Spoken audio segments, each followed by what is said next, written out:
Bismillahirrahmanirrahim. Assalamualaikum warahmatullahi wabarakatuh. Alhamdulillahirabbil alamin. Alhamdulillahilladzi an'amana bi ni'matil iman wal islam. Asyhadu an la ilaha illallah wahdahu la syarikalah wa asyhadu anna Muhammadan abduhu wa rasuluhu allazi la nabiyya ba'dah. Allahumma sholli wa sallim wa barik ala Rasulillah wa ala alihi wa sahbihi wa mawalah ila yaumil qiyamah amma ba'du. Qala Allah Ta'ala fi kitabihil karim wa huwa asdaqul qailin. A'udzu billahi minasyaitonir rajim. Wa laqad zara'na li jahannama katsiran minal jinni wal ins lahum qulubun la yafqahuna biha walahum a'yunun la yubsiruna biha walahum adhanun la yasma'una biha ulaika kal an'ami bal hum adall wa ulaika humul ghafilun. Shadaqallahul azim. Allahumma arhamna bil Qur'an. Para hadirin jamaah, para asatidz, para habaib rahimakumullah. Alhamdulillah syukurillah, kita panjatkan segala puji syukur kehadiran Allah di kesempatan ba'da salat subuh berjamaah. Allah memberikan kita nikmat bisa bermuajahah, berkumpul sama-sama kita ta'alum thalabul ilmi. Mudah-mudahan menambah besar timbangan amal kebaikan kita di yaumul mizan nanti. Amin ya rabbal alamin. Salawat salam juga kita limpahkan pada Habibullah Habibuna, baginda Nabi besar Muhammad sallallahu alaihi wasallam bersama keluarga beliau, para sahabatnya, dan juga seluruh pengikutnya hingga akhir zaman. Dan mudah-mudahan Allah juga memasukkan kita ke dalam golongan umat Nabi Muhammad SAW yang istiqomah mengikuti risalah yang beliau bawa, dan kita berhak mendapatkan syafaatul uzma di yaumul akhir nanti. Amin ya rabbal alamin. Para hadirin, para bapak jamaah rahimakumullah, di antara nikmat yang oleh para ulama disebut sebagai nikmat yang besar setelah keimanan adalah pemberian akal kepada manusia. Tanpa adanya akal, maka kita tidak bisa hidup berbeda dengan hayawan. Ulama menyebutkan manusia itu hayawan, tapi hayawanun natik. Al-insanu hayawanun natik, kata ulama. Bahwa manusia itu adalah hewan, tapi hewan yang berpikir. Jadi beda dengan hewan yang lain. Manusia disebut oleh ulama, terutama para ulama ahli kalam juga ilmu mantik, disebut hayawanun natik. Karena secara fungsi biologisnya manusia dengan hewan itu tidak jauh berbeda sebetulnya. Manusia punya kebutuhan makan seperti hewan.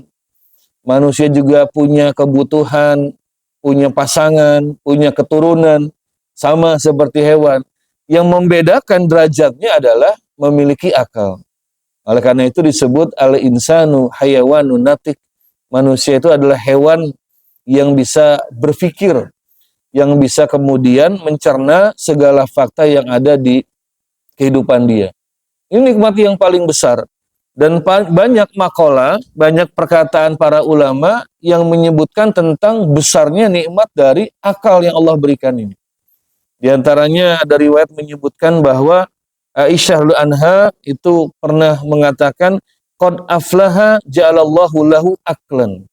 Maka sungguh beruntung, kata Aisyah, orang yang Allah telah memberikan pada dia itu akal.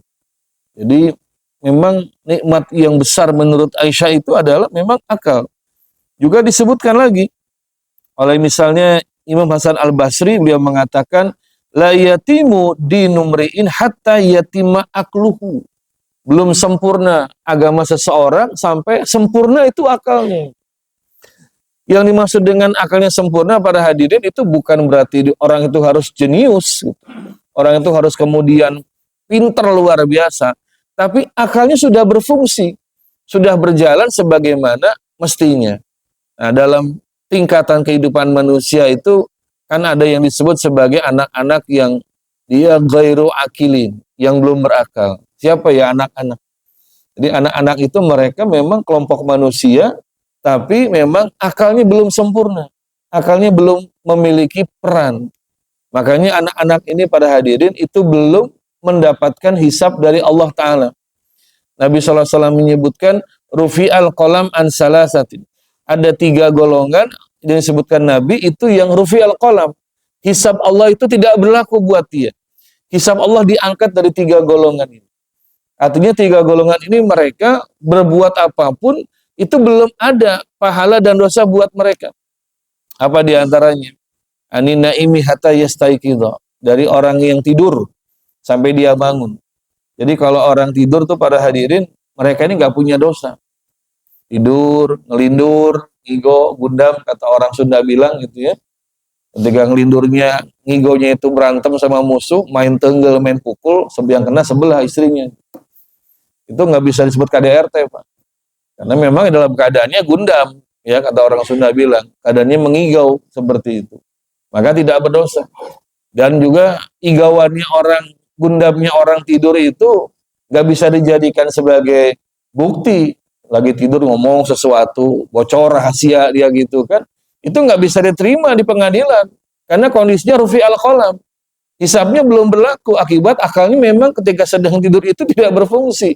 Tidak berperan. Ini Masya Allah. Ini yang pertama, orang yang sedang tidur itu memang tidak mendapatkan hisab dari Allah Subhanahu wa Ta'ala. Ya. Lalu yang kedua dikatakan oleh Kanjeng Nabi SAW, anil majnuni hatta yaqila, dari orang gila sampai dia itu berakal. Orang gila tengah jalan, ya, dia nggak pakai baju, nggak nutup aurat, ya segala macam, ya dia tidak berdosa itu. Kalau kita yang wajib nutup aurat gitu Pak ya. Jadi kalau kita wajib nutup aurat, tapi kalau orang gila tengah jalan, pinggir jalan, dia nggak nutup aurat, dia perempuan nggak nutup aurat, ya dia nggak berdosa, karena memang rufi'al qalam, hisab Allah nggak berlaku. Tapi kita yang lihat, yang ada jangan ngelihat Pak gitu ya, karena kita nggak gila begitu kan. Kalau kita ngeliatin terus sama-sama gila itu berarti itu nggak boleh, karena kalau orang gilanya ya aman kalau buat dia itu ya. Hanya orang gila dia tidak punya juga yang namanya hak perwalian, termasuk hak mengurus harta. Orang gila tidak punya, nanti keluarganya itu yang kemudian punya hak untuk mengelola harta yang dia miliki. Dan yang ketiga, Nabi sampaikan anisibian, ya, dari anak-anak hatta yahtalima, sampai dia ihtilam, sampai dia balik. Nah, manusia itu disebut kemudian manusia sempurna ketika dia akilan baligon. Nah, dalam ilmu fikih itu disebut akil balik, akilan baligon. Akalnya sudah sempurna, sudah bisa berpikir, dan sudah balik. Balik itu berarti sudah mencapai, kalau istilah para psikolog atau dokter mas, sudah puber begitu. Ciri-cirinya laki-laki dia ihtilam, mimpi basah, yang perempuan sudah haid atau menstruasi seperti itu. Tapi kalau belum haid atau belum menstruasi, belum ihtilam, mazhab Syafi'i mengatakan maka polnya maksimalnya 15 tahun itu dia harus sudah dianggap sebagai balik. Nah, tapi kalau akil, belum tentu yang balik juga berakal. Nah, contohnya orang gila. Orang gila banyak sudah balik. Tapi kalau akalnya nggak berjalan, maka nggak disebut juga sebagai manusia sempurna. Baru dikatakan manusia sempurna itu, dia akilan balighon. Dia akil dan juga balik. Sudah mencapai usia pubertasnya. Anak-anak kita belum akilan, Pak. Makanya belum punya dosa, anak-anak kita. Dan kita juga jangan nuntut terlalu banyak dari anak-anak kita, karena belum akilan begitu. Jadi kalau kita bilang sama anak kita yang belum usia balik, yang masih SD kelas 2 bahkan kelas 3 juga, kemudian yang kurang tadi gegere ke kamu tuh nggak mikir, ya karena memang belum sempurna akalnya itu. Karena ciri-ciri anak-anak itu Pak, dikasih tahu sekarang besok lupa lagi, kasih tahu sekarang besok ulang lagi tuh perbuatan salahnya gitu ya. Tapi tugas orang itu memang mentakdib, yang mendidik anak supaya kemudian ya mencegah dia mengulangi seperti itu. Tapi kalaupun mengulangi lagi, ya karena memang akalnya itu belum sempurna, ya makanya disebut anak-anak itu dia termasuk golongan rufi al-qalam, yang hisab Allah itu diangkat, tidak berlaku untuk dia. Para hadirin jamaah Allah muliakan, ini akal ini juga yang bukan cuma membuat manusia itu lebih unggul dari binatang. Binatang tidak punya akal. Binatang ya tidak nutup aurat. Kambing kalau sudah nafsu syahwat Pak, lihat anu bikang, di mana aja ditubruk begitu kan. Ya wajar, itu adalah binatang seperti itu. Gak perlu ijab kabul misalnya. Gak perlu ngasih mahar. Begitu udah birahinya muncul mah aya nu bikang tubruk ya begitu kan. Rek bikang nu mana ge tubruk ya begitu. Kan memang tidak berakal. Nah, manusia derajatnya di atas itu. Malah Allah Ta'ala dalam Quran surat Al-Baqarah itu menyebutkan derajat manusia, makom manusia itu juga di atas malaikat. Apa yang disebut oleh Allah? Wa id qala rabbuka lil malaikati inni ja'ilun fil ardi khalifah. Dan ingat ketika Tuhanmu ya berkata kepada malaikat, inni ja'ilun fil ardi khalifah. Sesungguhnya aku akan menjadikan di bumi ini khalifah. Itu makhluk yang nanti menjalankan tugas-tugas yang diberikan oleh Allah Ta'ala. Bukan malaikat ini bertanya, qalu ataj'alu fiha ma yufsidu fiha. Ya Allah, apakah Anda ingin menciptakan makhluk yang berbuat maksiat? Jadi yufsidu itu berbuat maksiat, mungkar. Ini tabiat memang makhluk, ya contoh seperti manusia. Wa yasfiku dima, dan juga suka menumpahkan darah, suka saling bunuh seperti itu. Tapi Allah menjawab, ini a'lamu ma la ta'lamun. Sesungguhnya aku tahu yang kalian tidak tahu. Apa yang tidak malaikat tahu? Wa 'allama adama asma'a kullaha. Allah mengajarkan. Nah, di sini para ulama menjelaskan Allah ketika mengajarkan pada Adam menunjukkan bahwa Adam itu diberikan sesuatu nikmat yang tidak diberikan pada malaikat. Apa? Akal. Di akal ini bahasa Arab ya. Ain, qaf, lam. Ke bahasa Indonesia jadi A. Jadi huruf A, K, A, dan L. Sebagai akal. Dari bahasa Arab itu aklun. Ya. Nah Allah mengajarkan pada Adam nama-nama semua benda yang di sekitarnya. Wa alama adama asma kullaha. Summa aradahum alal malaikah. Lalu kemudian Allah ini mengajak Adam ditampilkan di hadapan malaikat. Faqala, lalu Allah ini berkata kepada malaikat, ambiuni bi asma'i haula'i in kuntum shadiqin. Malaikat, sebutkan nama benda-benda yang ada di sekitar kalian kalau kalian golongan yang benar. Itu Allah kemudian minta. Ini untuk menunjukkan kemuliaan Adam yang diberikan akal, diberikan pengajaran oleh Allah. Lalu kemudian Allah minta malaikat sebutkan. Jawaban malaikat singkat, tapi ini penting jawabannya, termasuk penting kita jadikan juga sebagai bacaan untuk kita. Jawaban malaikat, subhanaka la ilma lana illa ma'alamtana innaka antal alimul hakim. Malaikat menjawab, ya subhanaka, maha suci engkau ya Allah, la ilma lana, gak punya kami ini ilmu illa ma'alamtana, kecuali yang kau ajarkan kepada kami. Jadi malaikat menjawab bahwa kami gak punya pengetahuan, tidak punya ilmu, kecuali yang sebatas diajarkan oleh engkau ya Allah kepada kami. Nah, sedangkan kalau Allah ini mengajarkan kepada Adam ini banyak sekali kemudian berbagai macam ilmu-ilmu yang diberikan pada Adam dan nanti pada umat manusia. Dan kemudian tabiat akal ini para hadirin jamaah itu bisa belajar macam-macam hal, bisa mengembangkan macam-macam perkara. Ini akal yang tidak diberikan oleh Allah kepada malaikat.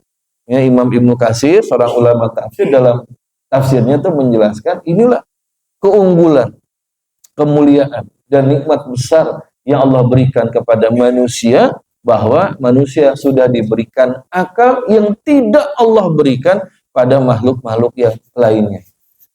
Para hadirin jamaah, ya, kedudukan manusia itu bisa lebih unggul daripada malaikat.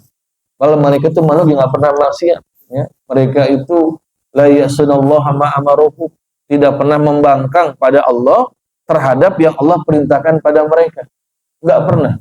Lalu mereka selalu mengerjakan apa yang diperintahkan kepada mereka. Tapi ternyata ada satu nikmat yang Allah tidak berikan pada malaikat ini. Yang nikmat ini kalau digunakan dengan betul oleh manusia, itu mengangkat derajat manusia itu lebih mulia daripada malaikat. Tapi, nah ini, tetapi kalau nikmat ini nggak dipakai, Pak, nggak disyukuri, ini menyebabkan manusia itu derajatnya di bawah binatang. Ini Allah sebutkan di dalam Al-Quran, walaqad zara'na li jahannama katsiran minal jinni wal ins. Allah sampaikan kami isi penuh itu ya neraka jahanam dari golongan jin dan golongan manusia. Jadi diisi oleh Allah ya. Apa sebabnya? Allah jelaskan, lahum qulubul la yafqahuna biha. Ini lahum qulubul la yafqahuna biha. Mereka punya qulub jamak dari kata qalb. Qalbun ini oleh sebagian ulama tafsir disebut akal. Ada juga yang menafsirkan qalbun itu memang hati. Tapi kalau mayoritas itu mengatakan qulub ini adalah jamak dari akal. Akal begitu. Nah kata Allah, firman Allah, lahum qulubul la yafqahuna biha. Mereka ini punya akal, tapi nggak dipakai tafaqquh. Tidak dipakai berpikir. Lalu ya lahum ayunun la yubsiruna biha. Punya mata tidak dipakai untuk kemudian memperhatikan. Ini jadi lagu Bimbo, Pak. Bermata tapi tak melihat. Ini buat bapak yang lahirnya umur 7 tahun 70-an, akrab dengan lagu Bimbo. Dari sini Pak diambilnya itu. Dari ayat ini, bermata tapi tak melihat, kemudian bertelinga tapi tak mendengar, ya berhati tapi kurang akal begitu. Lalu punya pendengaran gak dipakai mendengar. Nah Allah lanjutkan, ulaika kal an'am. Nih, nauzubillah. Manusia yang punya akal tapi nggak dipakai berpikir, Allah katakan ulaika kal an'am. Mereka seperti binatang ternak. Dan binatang ternak mah digiring kuno ngangona, nurut wae mana. Termasuk dibawa ke penjagalan, nurut aja tuh. Dijaga, udah nurut aja. Babaturan nunggu di luar, baturan dijaga, pasrah aja nunggu begitu. Karena nggak punya akal. Kalau punya akal mah apal. Wah, ini rute penjagalan. Kabur pasti berontak itu. Tapi karena nggak punya akal, dibawa diangkut ya sama orang ke penjagalan, oh udah diam saja. Masuk ke mesin pemotongan hewan juga diam aja, udah begitu. Nggak ada mereka mikir kemudian berontak gitu kan. Ayam misalkan nempok endog dadar, nggak pernah komen baturan urang, nggak pernah itu. Nggak pernah karena nggak punya akal kan. Tapi yang berikutnya Allah sampaikan lagi, balhum adol. Kalau sudah seperti itu manusia, akalnya nggak dipakai, kala an'am seperti binatang ternak, balhum adol. Bahkan lebih sesat daripada binatang ternak. Ini subhanallah. Kenapa sampai lebih sesat daripada binatang ternak? Kalau tadi Pak, namanya binatang ternak, bebek, kambing, diangon, itu nurut itu. Sama yang angonnya, ya, sama pengembalanya nurut. Itu kambing masuk ke kebun batu, digebahkan sama yang ngangon. Jangan. Udah pergi dia, nurut begitu kan. Mau bebek mah Pak, baris gitu kan. Bebek mau baris gitu nya. Kalau anak zaman now nggak pernah lihat bebek Pak. Nggak pernah lihat bebek, lihat meri, entok gitu diangon nggak pernah tuh. Ya, kalau zaman-zaman saya masih lihat, para bapak mungkin apalagi ya lebih lihat begitu kan. Nama tara nempo, nungangon meri, ngangon bebek itu nggak pernah. Itu luar biasa. Diangon tuh nurut Pak, baris gitu kan, seperti itu. Nah ini manusia, diangon nggak nurut itu. Betul kan Pak? Segitu lampu merah, maju Pak itu. Betul kan? Ini karena salah filosofi bangsa kita. Merah berani, maju jadi. Gitu kan? Ini manusia itu balung adol, diangon nggak nurut itu, lampu merah, maju gitu kan, ada tanda dilarang parkir, keren dirinya, gitu. Kan manusia itu kan, masya Allah. Kita ku pabrik sama pabrik motor Pak, itu bantu udah dibikin Pak ya, ukurannya pas dengan motornya, jadi udah balance seimbang itu, diganti ku barudak motor biasa, ban sepeda coba. Begitu mengkok kan diguling akhirnya begitu kan. Ini karena nggak mikir begitu kan. Bahwa pabrik itu udah bikin motor itu, mobil itu udah balance, udah pas. Lampu sen itu kenapa kuning? Karena dari hasil riset di mana-mana, warna kuning itu warna yang paling mencolok perhatian malam ataupun siang. Kelihatan begitu. Diganti lampu sena, biru, jadi bodas begitu kan. Hal ini Allah Allah sudah memberikan akal pada manusia ini. Nih warna-warna tertentu. Makanya betul kalau kata Allah, ada manusia itu kalau akal sudah nggak dipakai, kalau seperti binatang ternak. Ada yang digiring ke hal-hal yang berbahaya, ya nurut aja begitu kan, nggak mikir itu tuh bahaya, begitu kan. Ada seperti itu. Ya, anak-anak muda hari ini Pak ya, kumpul jeung babaturanana. Ada satu aja nyimpen botol minuman keras, ya, kopi miring, terus nanti mah kopi hadengdek begitu Pak. Gak bisa nolak gitu. Ayo orang minum gitu kan. Kan digiring nih. Ayo orang minum gitu kan. Aduh, saya mah nggak biasa. Ah, biasakan tuh ayo. Minum jadinya begitu. Nah, berarti kan akalnya nggak berfungsi begitu. Bahkan belum adol. Yang inisiatornya itu, yang naruh minuman kerasnya ini adol ini. Lebih sesat daripada binatang ternak. Karena menyuruh manusia untuk mabok-mabokan. Nah, jadi para jamaah yang Allah muliakan, hati-hati nih. Manusia begitu akalnya dipakai, makomnya naik di atas malaikat. Tapi begitu kemudian nikmat akal ini nggak disyukuri, nggak dipakai untuk peruntukannya, subhanallah, ini jatuh derajatnya lebih nyungsep daripada binatang ternak. Dikatakan balhum afdal begitu. Coba perhatikan Pak, ya. Nauzubillah min dzalik, ini kasus yang kemarin di Tangerang ya, itu ya. Nauzubillah itu, summa nauzubillah. Rusak itu orang, rusak. Sampai anak-anak kecil, berapa 25 orang itu korbannya Pak. Ya, sampai punten Pak ya, sampai ada yang diperiksa oleh dokter itu sampai anusnya udah rusak. Gitu kan. Nauzubillah min dzalik. Ini adol Pak, lebih sesat daripada binatang ternak. Karena kambing malah punten ya, monyet dan babi saja gitu. Binatang yang jelek lah, monyet dengan babi dengan anjing saja itu umumnya itu mereka pasti dengan jantan tuh betina begitu pasangan. Tapi ini ada manusia subhanallah seperti itu. Kalau udah melanggar fitrah manusia, secara fitrah itu kodrati rusak. Karena fitrahnya kodratinya kita itu manusia punya naluri tertarik sama lawan jenis ketertarikannya itu. Dan akal dipakai bahwa kalau nikah dengan lawan jenis nanti bisa punya keturunan, begitu kan? Apalagi tambah dengan ilmu-ilmu kedokteran, punten Pak, bahwa saluran itu peranakan perempuan itu mereka mau melahirkan berapa kali aja masih kuat, begitu. Karena Allah berikan beda itu di situ. Kulitnya, ototnya itu beda. Jadi punya anak 4, 5, 9 itu masih normal begitu. Tapi maaf punten, kalau namanya dubur itu Pak, ototnya itu enggak seperti peranakan perempuan begitu. Makanya secara pabrik, setelan pabrik saja Pak, defaultnya itu isi bensin itu di tangki, bukan di knalpot gitu. Meleduk begitu kan. Nah ini adol, lebih sesat daripada binatang. Nah ini akalnya nggak dipakai. Karena binatang saja tidak begitu. Memang suka ada binatang yang laki jantung jalu ya ayat, tapi jarang. Yang paling banyak ya jantan dengan betina, jalu dan bika begitu. Jadi nauzubillah, ketika akal manusia nggak dipakai, ini balhum adol, lebih sesat itu daripada binatang. Oleh karena itu para hadirin jamaah yang Allah muliakan, akal ini Allah perintahkan untuk kemudian dipakai, disyukuri, digunakan untuk peruntukannya. Di dalam Al-Quran itu ulama mencatat lebih dari 700 ayat yang memerintahkan manusia untuk tafakur dan tadabbur.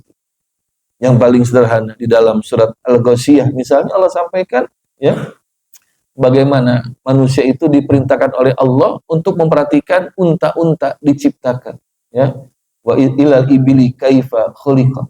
Coba manusia perhatikan bagaimana unta itu diciptakan. Dulu orang-orang Arab menggunakan unta itu kan untuk kendaraan padang pasir yang paling unggul tuh unta, bukan kuda Pak, unta. Jadi kalau orang-orang Arab itu mereka kemana-mana, itu kendaraan utamanya unta, bukan kuda. Kalau kuda tuh di medan-medan yang nggak terlalu berat. Tapi kalau unta itu tuh medan-medan yang berat seperti gurun pasir, itu kuat. Makanya unta disebutnya Safinatus Sahara. Kapalnya gurun pasir itu unta. Begitu. Kenapa? Panas luar biasa, itu unta mah bisa santai Pak, injak pasir itu panas itu. Karena memang di telapak kakinya ada bantalan lemak itu. Nah, kalau kita mah mual bisa. Bapak kalau umroh atau haji lagi musim panas kayak kemarin Pak, jalan coba Pak di keramik Masjidil Haram melepuh kata, nggak akan kuat begitu. Tapi unta itu kuat Pak, karena memang di telapak kakinya itu Allah berikan bantalan. Maka Allah tanya, afala yang zuruna ilal ibili kaifa khuliqat. Apa manusia nggak memperhatikan bagaimana unta diciptakan? Gurun pasir itu sering ada badai, Pak, angin bertiup, tapi nggak ada cerita onta kamperempenan, kelilipan, nggak pernah ada itu, Pak. Nggak pernah ada onta kelilipan itu, Pak. Karena si bulu matanya, kelopak matanya itu bisa nutup itu, ditutup dan menjaga nggak kelilipan. Kalau mau ditutup, dia masih bisa jalan. Insya Allah, ini yang luar biasa. Dan unta itu dia kuat, tidak minum, tidak minum air di gurun pasir itu sampai sekitar 2 sampai 3 minggu. Karena dia bisa menyimpan air itu di badannya. Insya Allah. Dan yang luar biasa, unta itu kuat makan pohon kaktus, Pak. Kita mau malah bergerak begitu kan. Ini yang luar biasa. Maka Allah tantang manusia, Allah ajak manusia, afala yanzuruna ilal ibili kaifa khuliqat. Apakah mereka tidak memperhatikan bagaimana unta diciptakan? Atau terhadap badan manusia juga. Allah sampaikan ya, manusia ini diciptakan dalam bentuk yang sempurna ya, fi ahsani taqwim. Manusia perhatikan itu, Masya Allah. Badan kita ini proporsional ya, itu pas, sempurna, balance. Fungsinya juga pas, sempurna seperti itu. Malam itu waktu untuk tidur. Maka Allah sampaikan ya dalam surat An-Naba itu, waja'alna naumakum subata waja'alna laila subasa, menjadikan malam itu sebagai untuk selimut untukmu begitu. Karena memang badan manusia secara biologis, Pak, itu kalau malam ajaknya ngajak tidur, istirahat, bukan kerja. Nah, kalau sekarang manusia dibalik ya. Siang shift 3 kerja, malam pulang istirahat. Itu secara biologis terganggu itu. Kalau secara kedokteran, malam itu memang dijadikan untuk subata, untuk tidur, istirahat. Karena jam-jam biologis manusia, termasuk otak manusia itu, ketika malam hari memang posisinya tidur. Ini semuanya sudah diperingatkan dari dulu oleh Al-Hajj Roma Irama, begadang jangan begadang. Kecuali ada mau ada tujuannya begitu ya. Memang demikian ada. Nah, para jamaah Allah kan itu 700 ayat lebih yang mengajak manusia tafakur. Untuk apa tujuannya? Sampai kepada keimanan pada Allah Ta'ala. Jadi kalau manusia akalnya digunakan, dipakai, semua itu bisa beriman kepada Allah. Orang yang nggak beriman, orang ateis misalnya begitu, itu karena akalnya nggak dipakai dengan sungguh-sungguh untuk mencerna segala kejadian fenomena alam. Ya kata mereka, kalau betul Tuhan itu ada, harusnya bisa kemudian dilihat, ada buktinya. Ini mazhab yang namanya rasionalisme, Pak. Pada masa-masa dulu, abad pertengahan Eropa, ketika berontak dari gereja, itu muncul kemudian mazhab filsafat rasionalisme. Apapun harus rasional. Kalau betul Tuhan itu ada, maka harusnya bisa terdengar suaranya. Bisa disentuh zatnya seperti apa. Kalau sesuatu yang nggak bisa disentuh, nggak bisa dieksperimenkan, itu tidak ada namanya. Ini kan sok rasional. Padahal dalam hidup kita banyak perkara kita nggak pernah lihat, tapi kita yakin ada begitu. Mana enak kayak manuk tuh, Pak, tuh di luar tuh kedengaran suaranya. Nah itu kan, berarti memang ada walaupun nggak pernah kita lihat seperti apa gitu kan. Uyut kita mungkin di antara para bapak ada yang belum pernah ketemu uyut karena sudah meninggal. Tapi kita yakin kita punya uyut. Kenapa? Ada kita di sini begitu sebagai bagian dari turunannya. Nah, di Al-Quran tuh banyak ayat-ayat yang mengajak manusia tafakur, walaupun kita memang tidak bisa dan tidak akan mungkin untuk mencapai, menyentuh, melihat, mendengar zat Allah itu seperti apa. Nah, itu harusnya akal manusia itu dipakai. Nah, maka orang yang ateis, yang sok rasional, sok pintar, sok cerdas itu sebetulnya akalnya nggak dipergunakan dengan sungguh-sungguh, dengan serius. Ini nih ya. Makanya Allah Ta'ala memberikan kita nikmat akal, salah satu tujuan yang paling utama untuk mengantarkan manusia beriman kepada Allah. Yang sudah beriman semakin kuat, kokoh, yakin iman tentang keberadaan Allah Subhanahu wa Ta'ala. Jalan-jalan kita lihat misalnya ya, indahnya pegunungan, semakin takjub, Masya Allah. Ini gunung luar biasa, dan gunung diciptakan oleh Allah itu ada maksud dan tujuan, bukan sesuatu yang percuma, bukan cuma untuk indah saja, tapi ada tujuannya. Banyak pohon-pohon yang hanya tumbuh di dataran tinggi, kemudian namanya udara mengalir dari yang tinggi ke yang rendah. Kalau nggak ada gunung rata semua, ada panas terus Pak. Gitu. Kemudian juga gunung itu Allah ciptakan dalam Al-Quran itu wa ilal jibali kaifa nusiba, bagaimana gunung itu ditancapkan oleh Allah. Menurut para ahli geologi, gunung itu punya fungsi untuk menjaga bumi tetap stabil Pak. Pergeseran lempengan kerak bumi itu jadi tidak sering, karena ada gunung yang menjadi paku untuk bumi ini, itu gunung itu jadi lebih stabil. Kalau nggak ada gunung, itu bisa sering bergerak gitu. Lempengan kerak bumi, wah itu bisa tiap hari gempa bumi itu gitu. Seperti demikian. Ini Allah jadikan ya subata begitu. Nah itu akal manusia bisa sampai ke sana. Atau yang paling simpel juga Allah sampaikan innallaha la yastahi ayyadriba masalama ba'udatan fama fauqaha. Allah tidak malu menjadikan nyamuk sebagai perumpamaan, baik itu perumpamaan di dalam perintah Allah maupun di dalam makhluk-makhluk Allah Subhanahu wa taala. Malah fama fauqaha, ada yang lebih kecil lagi daripada nyamuk. Ya sekarang kita sudah kenal mikroskop Pak ya. Dulu zaman ya apa namanya para sahabat, para ulama dalam bidang kedokteran belum ada mikroskop. Tapi ini yang luar biasa Pak ya. Itu para ulama dalam bidang kedokteran, kalau mereka tuh sudah membuat namanya hipotesa, dugaan ilmiah. Kalau orang sakit kata mereka itu pasti kemasukan makhluk kecil yang membuat dia sakit. Bukan makhluk halus Pak ya. Itu mah duduk ya begitu. Makhluk kecil yang membuat dia sakit. Nah, kalau orang Eropa itu lihat yang sakit disangkanya kesurupan. Makanya pada waktu zaman-zaman Eropa tuh kena wabah penyakit namanya Black Death, itu wabah penyakit pes dari tikus Pak, karena jorok Eropa itu Pak, ya kotor. Sekarang juga jorok Pak, kotor Eropa itu. Kalau Bapak lihat ya di film-film itu bagian yang bersih. Kalau bagian yang banyaknya itu saya suka lihat di YouTube itu kota Philadelphia segala macam, itu jorok kotor. Bahkan kata family saya, family kawan maksud saya, dia pulang dari Paris itu ke Eiffel itu kotor itu Pak, kotor. Apalagi dulu itu sampai wabah Black Death. Jadi tikus tuh karena saking banyak tikus di mana-mana, itu wabah penyakit pes. Nah ketika itu tindakan dari gereja apa? Mencari orang-orang yang dicurigai sebagai dukun, tukang sihir, dikumpulkan, dihukum bakar hidup-hidup. Sementara para ulama seperti Ibnu Sina itu ketika ada wabah penyakit memberikan kemudian yang namanya mitigasi, cek orang ini mitigasi gitu ya. Apa kata Ibnu Sina? Jangan berkerumun, harus dipisah-pisah. Lalu pakaian-pakaian yang dipakai orang yang sakit harus dimusnahkan.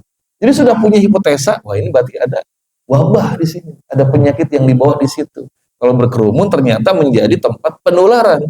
Nah, ini merupakan aplikasi dari sunnah Rasul. Nabi SAW mengatakan apa?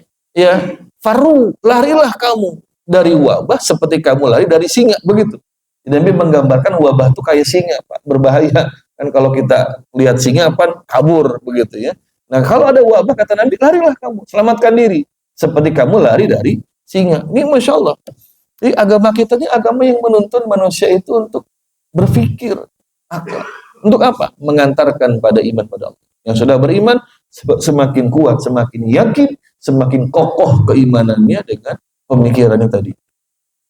Lalu yang kedua, para jamaah Allah muliakan, kita bersyukur dengan diberikan akal ini. Kan dengan akal ini Pak, itu kita membuat kita bisa memahami ajaran-ajaran Islam. Kita bisa kemudian memahami firman-firman Allah Subhanahu wa Ta'ala. Misalnya di dalam Al-Quran itu sampaikan ya tentang hukum kisos. Kalau secara perasaan itu kita berpikir kejam ini. Orang membunuh, dibunuh. Harusnya kasih kesempatan taubat. Tapi Allah sampaikan walakum fil kisosi hayatun ya ulil albab. Nah, Allah sampaikan dan ya walakum fil kisos, untukmu di dalam hukum kisos itu hayatun, ada kehidupan ya ulil albab, untuk orang-orang yang punya akal. Jadi ulil albab itu ya Pak, bukan nama kampus Pak ya, bukan nama pondok. Bagi ini di sana itu ada kampus pondok ulil albab. Ini sebutan yang Allah gunakan dalam Al-Quran untuk orang-orang yang punya akal. Jadi albab itu bentuk jamak dari al-lub. Lub itu jamaknya albab. Jadi Allah sampaikan kalau orang-orang yang punya akal, yang punya pemikiran, kalau mencerna hukum kisos, itu akan mendapatkan satu hikmah. Oh, dengan kisos itu tercipta yang namanya kehidupan. Kan logikanya gimana? Dihukum mati, kok ada kehidupan? Logikanya bahwa kalau ada sanksi hukuman berat bagi pembunuh, hukuman mati sanksinya, maka orang yang akan membunuh itu mikir-mikir begitu kan. Aduh, kalau saya dendam sama si fulan, tapi kalau saya bunuh, saya ketangkep, dihukum bunuh juga. Ah, sama aja bohong kalau begitu. Berikir dia, maka akan takut. Kalaupun nggak dihukum mati, Pak, dihukum kisos, ada namanya diat, denda. Denda orang dalam kasus kematian itu, baik itu kalau kematian membunuh, tapi dimaafkan oleh korban, keluarga korban, diminta denda atau diat, dendanya itu 100 ekor unta. Yang 40-nya dalam keadaan bunting. Kebayang harganya itu Pak berapa? Atau dengan uang sebanyak yaitu 100 dinar. 1 dinar 4,25 gram emas. Sekarang 1 gramnya 1 juta. 4 juta aja kali 100. Berapa itu Pak? 4 miliar. Masya Allah. Makanya Allah sampaikan walakum fil kisosi hayatun ya ulil albab. Di dalam hukum kisos itu ada kehidupan. Maksudnya kalau kalian memberlakukan hukum kisos, maka kehidupan itu akan terjaga. Orang nggak sembarangan main. Kalau sekarang kan kata anak-anak muda prinsipnya senggol, bacok. Oke. Malah gara-gara saling popolotot bisa tusuk begitu. Ya. Ada juga di gang ditulis Anda sopan, kami segan. Anda nggak sopan, kami tahlilan. Gitu. Ngeri itu, Insya Allah. Gara-gara cuman rebutan jatah parkir, taura, ya, antar orang masuk itu. Insya Allah. Gara-gara masalah perempuan, bunuh. Malah gara-gara istrinya minta cerai karena nggak dinafkahi, suami nggak terima, bunuh istrinya begitu. Sekarang ini jadi nyawa itu murah, murah nyawa itu, main bunuh. Nah Allah sampaikan walakum fil kisosi hayatun ya ulil albab. Di dalam hukum kisos itu ada kehidupan untuk orang-orang yang berpikir. Orang yang berpikir, oh iya, sepintas ini memang kejam, tapi ini secara hukum positif memberikan namanya preventif, pencegahan. Kan begitu. Kalau sanksinya ringan, orang nggak akan takut begitu. Banyak kayak sekarang sanksinya ringan, udah orang bisa bolak-balik membunuh manusia lagi begitu. Karena sanksinya tidak memberikan efek jerah. Dan maka yang kedua, nikmat akal ini para hadirin itu bisa kita gunakan untuk memahami, mencerna hukum-hukum Allah. Termasuk untuk kemudian bisa menggali hukum-hukum yang belum ada pada masa sekarang, pada masa lampau, tapi muncul masalahnya di masa sekarang. Karena hukum Islam itu dia luas, Pak. Luas dan luas. Yang dulu itu mungkin belum muncul fenomenanya, tapi tetap bisa dihukum dengan hukum yang ada, yang sudah diturunkan oleh Allah dan oleh Nabi pada masa lalu. Misal sekarang, bapak-bapak kemana-mana belanja, nggak usah bawa dompet, Pak. Bawa HP cukup. Karena bayarnya make keris, belum golok kok ya, keris ini Pak. Bicara lagi samurai gitu. Pakai kuris, malah banyak toko-toko tempat makan tidak menerima uang tunai. Ini dicarekan Pak Gubernur Indonesia Pak. Kan berarti menolak uang ini nggak boleh ini secara peraturan sebetulnya. Cuman sekarang itu di mana-mana ya. Gitu. Sampai ada guru saya, karena guru saya ya generasi kolonial Pak ya. Ini sekarang kalau ke Damri, bis itu, bandara, keterima uang cash. Saya mau beli, maaf Pak, nggak pakai uang. Saya pakai apa kalau gitu? Bingung kan kalau bapak-bapak generasi kolonial Pak ya. Karena biasa dompet keluar bayar gitu kan. Sekarang nggak ada itu banyak Kak, nggak bisa pakai cash itu kan. Ini gimana hukumnya kan begitu? Ya uang elektronik katanya begitu, atau bayar tol gitu kan, tempel itu kartunya, jalan gitu kan. Makanya udah nggak ada tuh iklan sonsinya mana itu nggak ada itu kan ada ya. Atau bukan lagi bukan pakai kartu, pakai HP gitu kan, pakai NFC gitu kan, tok gitu kan, udah bayar. Udah bayar ya, iya. Uangnya mana? Goib uang nama Pak. Duh, Kak, uangnya di mana? Itu semakin membuktikan malah goib itu ada itu. Kita nggak pernah megang uang, uangnya di bank terus begitu kan. Kalau dulu kan disebut orang kaya tuh kalau uangnya banyak gitu. Sekarang mah uangnya di bank itu nggak pernah kemana-mana uangnya. Gaji kita ditransfer lewat bank. Orang bayar produk kita ditransfer di bank. Kita nggak pernah megang uangnya gitu. Kalau dulu kan disebut orang kaya, dompetnya tebel gitu. Sekarang mah dompetnya tipis-tipis. Orang sekarang lebih baik ketinggalan dompet daripada ketinggalan HP. Ini gimana hukumnya itu?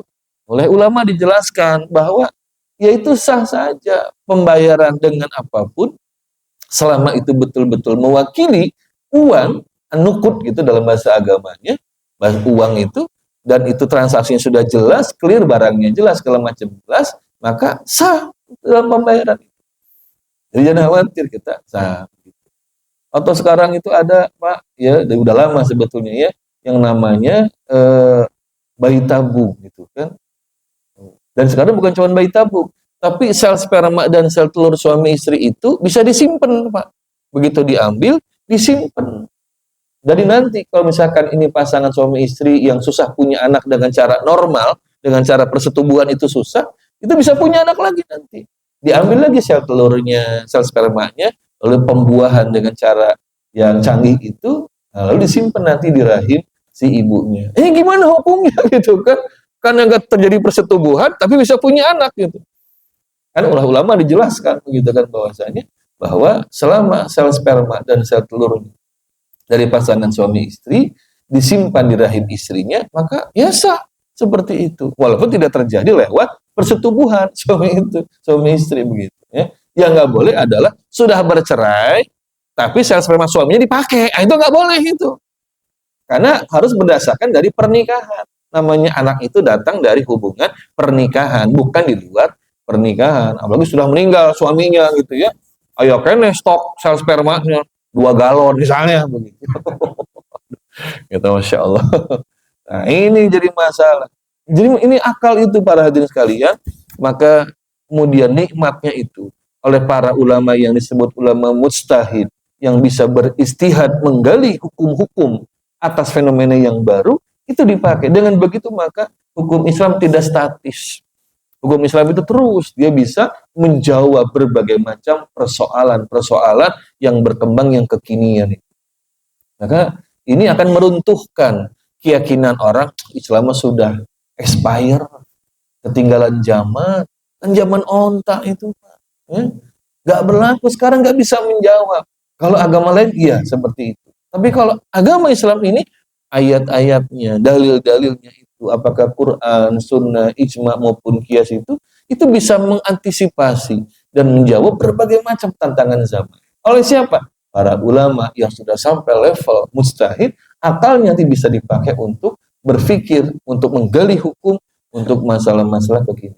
Ini jadi kita semakin yakin bahwa Islam itu memang selalu terdepan, begitu ya. Bukan iklan motor, bukan Pak, ya. Tapi selalu terdepan seperti itu. Nah, jadi meruntuhkan. Kalau orang masih meragukan, berarti dia ngajinya belum jauh begitu Pak ya. Belum sampai memahami tentang nikmat akal yang diberikan Allah Subhanahu wa taala. Namun demikian, sebagai penutup di sini bukan berarti bahwasanya kemudian akal ini di atas segalanya, bukan. Untuk beriman wajib memang untuk ma'rifatullah dengan istiqmalul akli, menggunakan akal. Ini para ulama sepakat. Imam Asy-Syafi'i, Abu Hanifah dalam kitab Fiqhul Akbar itu mengatakan wajib bagi orang yang sudah mukallaf, yang sudah balik itu, sudah akil balik, untuk menggunakan akalnya sampai dia beriman pada Allah. Dan haram iman itu dengan cara taklid, dogma, doktrin. Pokoknya Allah mah ada, kalau nggak percaya dosa, kudu beriman. Nggak begitu. Justru dalam pengajaran tauhid itu, kalau kita buka kitab-kitab tauhid itu pasti yang disodorkan para ulama ayat-ayat yang mengajak manusia tafakur tentang alam semesta, sehingga pada kesimpulan, oh Allah itu memang betul wajibul wujud, pasti ada Allah itu. Kemudian dalam memahami hukum agama juga begitu, tapi bukan berarti kemudian akal ini di atas segala, apalagi kemudian menjadikan agama tunduk pada akal manusia, bukan begitu. Orang yang beriman ketika sudah dia mengucapkan kalimat syahadat, maka fungsi akalnya memahami risalah Islam untuk kemudian tunduk pada risalah tadi. Maka diingatkan oleh Sayyidina Ali bin Abi Thalib, dia mengatakan, "Lau kana dinu birra'i lakana asfalu al-khuffi aula bil masi min a'lahu." Ini Sayyidina Ali mengatakan tentang hukum mengusap khuf. Khuf itu sepatu lah Pak ya. Sepatu tapi yang sempurna menutup kaki. Jadi di dalam bab toharoh tentang bersuci ketika orang sedang safar di perjalanan pakai sepatu, dia itu orang yang buka sepatu teh wudu gitu kan. Gimana? Nah, kata Nabi SAW, usap. Jadi ketika berwudu maka basuh bagian atas dari sepatumu itu. Kan orang berpikir, mana yang kotor bagian bawah beren. Kenapa ini basuh bagian atas? Nah, inilah yang namanya ta'abudi, namanya ibadah. Ibadah itu akal harus tunduk kepada dalil, tunduk pada Quran, pada keterangan Rasul. Maka tadi Ali mengatakan, laukana dinu biroi, kalau agama itu dia dibangun dengan akal, dengan logika, maka mestinya ini basuh bagian atas. Bagian bawah, bukan bagian atas. Tetapi bahwa ini merupakan petunjuk dari Kanjeng Nabi SAW. Sama seperti kita, Pak ya.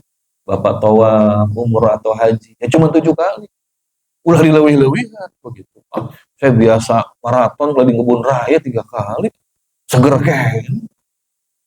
7 kali bagus, apalagi 14. Nah, ini kan pakai logika. Begitu kan?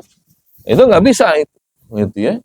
Kemudian punten ya para bapak yang suka bahas tentang poligami ya. Kalau cuma 4. Saya mah kaya raya gitu kan. Jangan 4, 1 lusin juga masih sanggup. Fisik juga masih kuat, saya mau begitu. Wah, gitu kan. Nah, nggak bisa, Pak. Slotnya cuma 4 ini. Nggak bisa buka slot yang lain, cuma 4 begitu ya. Itu pun bila mampu begitu ya. Seperti itu. Atau juga yang lain tentang hukum menutup aurat begitu kan. Buktinya perempuan yang pakai kerudung, pakai jilbab juga ada yang dilecehkan. Bukan masalah itu. Ini perintah Allah. Bahwa kalau keluar rumah kita laki-laki nutup aurat, yang perempuan juga sama nutup aurat. Nah, disitulah maka akal harus kemudian tunduk, taat pada firman Allah, pada keterangan dari Nabi SAW.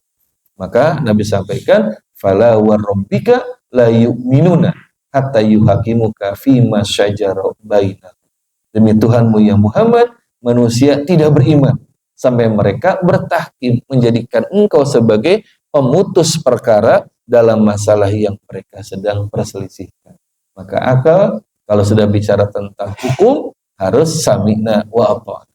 Mendengar, taat, kerjakan. Ada yang belum paham, dipahami, dipahamkan kemudian diajarkan oleh para ulama. Ada hukum belum keluar, hukum barunya, maka digali oleh ulama. Begitu hukumnya keluar, maka kemudian kita yang bukan ulama, kita yang bukan mukallid, terutama alam fakir, maka ya udah nurut pada keterangan dari ulama. Pelajari dalil yang sampaikan ulama, puas, terima, kerjakan. Dengan begitu maka umat muslim ini hidupnya akan tenang. Secara akidahnya itu memuaskan akal, secara aturan juga kita puas dengan apa yang dijabarkan oleh Allah dan oleh Nabi sallallahu alaihi wasallam. Baik, ini barangkali tentang mensyukuri nikmat akal. Tinggal tugas kita bagaimana mengoptimalkan akal ini untuk kemudian menjadi satu ladang pahala dan mengokohkan iman kita. Jadi jangan sampai akal ini dianggurkan, kata orang Sunda bilang, nggak pernah dipakai, begitu kan. Jadi katanya begitu ada pasar penjualan otak yang paling laku, otak orang Indonesia. Karena bacanya masih orisinil, katanya begitu ya. Nauzubillah, kita harus menggunakan akal kita. Itu barangkali para hadirin, mudah-mudahan jelas Pak ya. Nggak tanya pertanyaan Pak, tak ada banyak. Ada yang belum? Bangga Pak. Ya. Bismillahirrahmanirrahim. Itu goib Pak. Goib begitu ya. Goib itu. Nah kalau sudah pada perkara yang goib, akal kita memang tunduk saja gitu ya. Jadi ya sudah terima. Bagaimana rupa aslinya nanti dah ketemu di sana. Ada karena Al-Quran cerita. Nah kita beriman pada Quran itu bitorikil akliyah dengan metode akal. Gimana metode akalnya? Apakah Quran ini betul-betul kalamullah atau jangan-jangan kalamnya Muhammad? Itu secara akal bisa dibuktikan. Atau kalamnya orang Arab, misalnya begitu. Secara akal itu bisa dibuktikan. Kalau itu kalamnya orang Arab, Kok sampai hari ini nggak ada satupun kitab yang kualitasnya itu setara dengan Al-Quran dalam bahasa Arab yang balaghahnya segala macamnya itu nggak ada setara dengan Al-Quran. Kalau itu kalamnya Muhammad, Muhammad juga orang Arab. Kalau orang Arab nggak bisa bikin Quran, berarti Muhammad juga tidak bisa menciptakan Al-Quran. Dan jangan lupa, selain menyampaikan Al-Quran, Kanjeng Rasul juga menyampaikan hadis. Nah, para sahabat itu bisa membedakan mana bahasa Al-Quran, mana bahasa dari Nabi SAW. Jadi kalau mengimani Qurannya itu dengan kita berpikir. Tapi kalau sudah beriman, ya betul, berarti Al-Quran satu-satunya kemungkinan kalamullah, firman Allah. Kalau begitu, apa yang Al-Quran sampaikan, kita beriman. Samina wa ta'ala, termasuk lahum fiha azwajum mutahharah. Di dalam Al-Quran ada para pasangan bidadari yang mutahharah, selalu suci, Pak. Jadi bidadari mah punten, Pak, itu selalu disegel. Dibuka segelnya, disegel deh, begitu kan. Karena mutahharah selalu gadis, begitu. Jadi nggak ada, misalnya para bapak nggak dapat nanti, nggak mual dapat bidadari yang randa, gitu, nggak ada itu. Bidadari itu gadis semua itu. Digauli oleh suaminya, gadis lagi. Jangan tanya saya gimana, saya nggak tahu, Pak, gitu kan. Goib masalahnya, begitu kan. Saya juga pengen, tapi sedang berjuang dulu ini bisa masuk surga, begitu. Ya, itu ada insya Allah. Ya. Dan ya bagaimana disebut dalam Al-Quran khur'ain, matanya itu hur itu berarti menyala, Pak. Terang, cerah, begitu. Kalau ulama hanya menafsirkan matanya disebut hur'ain, matanya cerah itu bagian anu bodasna bodas pisan, anu hidungna hidung pisan, begitu. Gimana Allah alam, ya, belum pernah lihat. Juga disebutkan kulitnya itu bersih, ya. Disebutkan dalam hadis itu sampai terlihat tulang sumsumnya. Serem kalau gitu. Aduh, Kak, Allah alam gimana, kita nggak tahu, begitu kan? Karena kita nggak bisa membayangkan. Itu yang Nabi sampaikan dalam hadis qudsi, ya, ada tuh aku siapkan untuk hamba-hambaku ma ainun ro'at, apa yang mata belum pernah melihat. Jadi kalau sekarang barangkali bapak-bapak kita pernah ketemu perempuan cantik luar biasa, kulitnya bersih segala macam, rambutnya indah berkilau hitam, itu mah belum ada seujung kotoran kuku, Pak, dibandingkan malaikat. Pak, ada. Masya Allah, ya.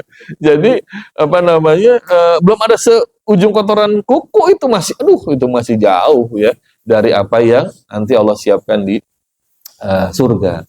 Makanya ya sekarang kita syukuri nikmat istri kita, begitu ya. Masih untung ada yang bogoh sama kita. Nanti Allah siapkan yang lebih baik di surga. Bahkan istri kita pun insya Allah begitu masuk surga, Allah ganti rupanya, langsung dicun up itu oleh Allah, gitu ya. Bentuknya jadi lebih luar biasa dibandingkan ketika di dunia. Itu wallahu alam bisawab. Tunggu aja Pak, nanti tanggal mainnya Pak, ya. Mudah-mudahan lah kita saling doakan. Mudah-mudahan kita semua bisa kumpul lagi sama-sama di surganya Allah.